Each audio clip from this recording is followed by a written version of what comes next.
सबसे पुराने स्कूलों में हमारा बजौरा स्कूल भी है, जो लगभग कोई 100 वर्ष पूर्व अपने अस्तित्व में आया था और आज हम यहाँ पर इसका शताब्दी समारोह मना रहे हैं। और हमारे साथ यहाँ पर मियाँ राम सिंह जी, जो हमारे चेयरमैन कुल्लू और लाहौल स्पीति के एपीएमसी के हमारी पार्टी के वरिष्ठ नेता है, हमारे सुंदर ठाकुर जी जो हमारे स्थानीय एसएमसी के अध्यक्ष है।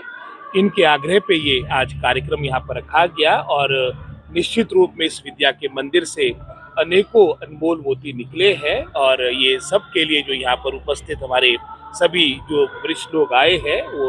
हमारे विशेषकर आने वाली पीढ़ी के लिए एक प्रेरणा के स्रोत है। तो जहाँ आज हम बजौरा में ये शताब्दी समारोह का मैं समझता हूँ इसको प्रसन्नता के साथ सभी देख रहे हैं और मैडम यहाँ पर हमारी स्थानीय प्रिंसिपल भी है। साथ ही साथ आज हिमाचल प्रदेश हम सभी हिमाचली अपने 56वें अपने स्टेटहुड डे को भी मना रहे हैं। ये भी हम सब के लिए एक खुशी की बात है और निश्चित रूप में वैसे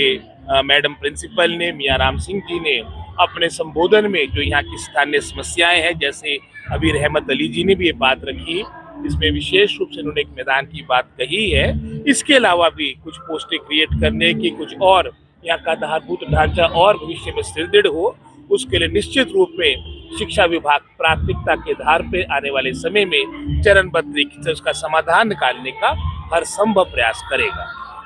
जानते कि वर्तमान सरकार जहां मैं समझता हूं जहां पर साक्षरता के मामले में सबसे लीडिंग स्टेट आपकी गोवा और हिमाचल प्रदेश है, लेकिन साथ ही साथ क्वालिटी एजुकेशन वर्तमान सरकार की प्राथमिकता है। जिस तरह से इनरोलमेंट में विशेषकर हमारे सरकारी स्कूलों में कमी आ रही थी, कई तरह के निर्णय लिए, जैसे उदाहरण के तौर पे क्लास 1 में इंग्लिश को प्रारंभ करने की बात थी, ये भी एक कारण था जिसके कारण ये गैप बढ़ता जा रहा था। स्मार्ट ड्रेसेस को इंट्रोड्यूस करना ये वर्तमान सरकार का एक फैसला रहा। इसी तरह से एक आकर्षण जो बन रहा था ये सीबीएसई बोर्ड का भी था,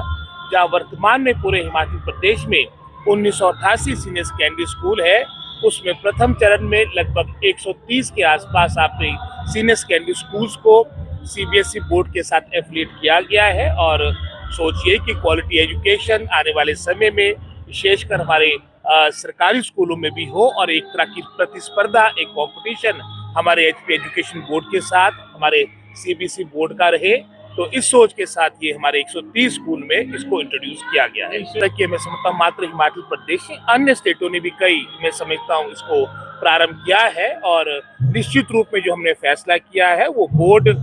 का एक पक्ष है, लेकिन हम पूरे प्रदेश में जैसे क्वालिटी एजुकेशन की मैंने बात की है उस सोच के साथ ये निर्णय लिया गया है। जानते हैं कि ये भी एक सरकार का निर्णय था कि शैक्षिक सत्र के दौरान आपके विशेष रूप से ट्रांसफर्स मिनिमम हो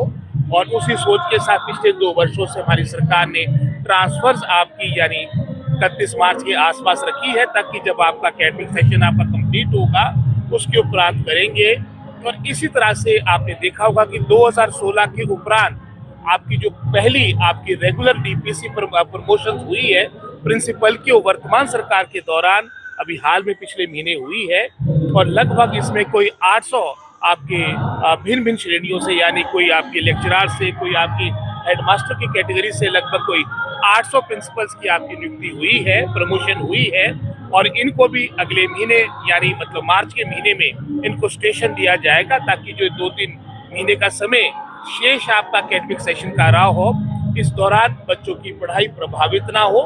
इस सोच के साथ मार्च के महीने में इनको स्टेशन भी दे दिए जाएंगे ना। जहां तक आप प्राइवेट स्कूल्स की बात कर रहे हैं वो मैं समझता हूं जहां ये भी एक विकल्प जनता जनार्दन को देखना चाहिए कि सरकारी स्कूलों में हर तरह से हम यथासंभव जो फैसिलिटीज अपनी प्रोवाइड कर सकते वो दे रहे हैं। और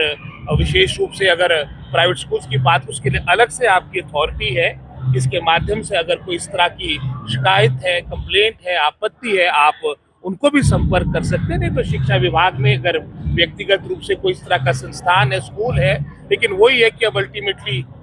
चॉइस तो पब्लिक की होती है। अब जो हमारे सरकारी स्कूल है जहाँ पर आपको मैं समझता हूँ नाम मात्र आपको फीस पे या एक तरह से फ्री आपकी एजुकेशन है, और आप स्वयं आप इस तरह के प्राइवेट स्कूल में जा रहे हैं जहाँ पर इतना मैं समझता हूँ फीस को बढ़ाया जा रहा है। तो ये सोच भी एक तरह से एक मंथन हमारे को पब्लिक को भी करना है, पेरेंट्स को भी करना है। लेकिन अगर इस तरह की कोई कंप्लेंट होगी, आपत्ति होगी, मेरे संज्ञान में व्यक्तिगत रूप से उस संस्थान के नाम से हो, ताकि प्रशासन उसमें कार्रवाई करे। जो हमारी प्राइवेट रेगुलेटरी अथॉरिटी है वो भी उस पर कार्रवाई करेगी।